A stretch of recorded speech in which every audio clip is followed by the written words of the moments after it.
ba mamaki soyayya ce Allah soyayya ce. Ana yadda. Wallahi na yadda. Kai shiru karkar ko kai ko. Wallahi na yadda. Kace a saka wanki dai. Na kin shiru. To soyayya ce. Soyayya. Ai ka saka wanki. Ita kuma da yake iya yara ce. Da yake iya yara ce kuma. Yanzu Allah. Kuma kin burge ni. Billahi la ilaha illa kin burge ni.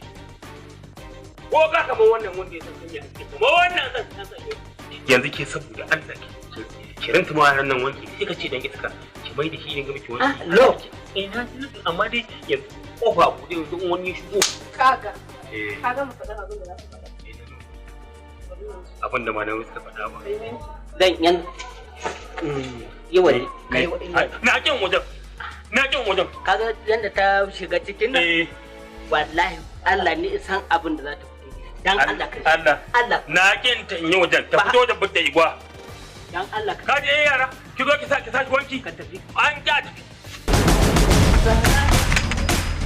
Liza kan ku da tabbata da tawo ba ku samu mutuncin mata ku ba ba ku samu mutuncin mata ku ba saboda ku abubuwa auren talaka auren da kana yi ka to ba da ba za ku yarda maka matan ku su zauna su huta ba wani yana yi kuma ka zo kana kokarin zuga shi saboda ku idan kullum akan munafurci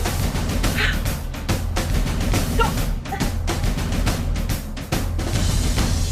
me kake goga aha tsaya ka saurare ni wato zuwa kai ka gaya masa abin da nake maka ko shine yazo ni zai ma wa'azi to wallahi tallahi ba dan ya gudu ba ba dan wannan mutumin ya gudu ba wallahi sai na kashe shi sai dai in yi gidan yari na gaya masa ba ya ji na gaya masa da na fito da shi na gaya masa yi wanki wanne kake yi nan za ka yi ko ba za ka yi ba za ka yi ko ba za ka yi ba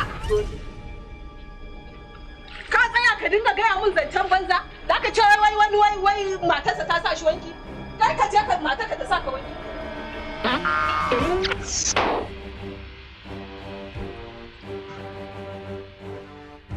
kai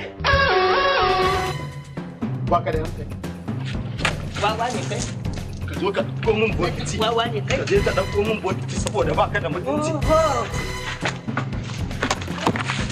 ka zo ka ɗauko bokiti in ka ɗauka min bokiti na Allah ya wa igaya ma yau ne na ga uwarka tana nan ciki tana nan kaga taka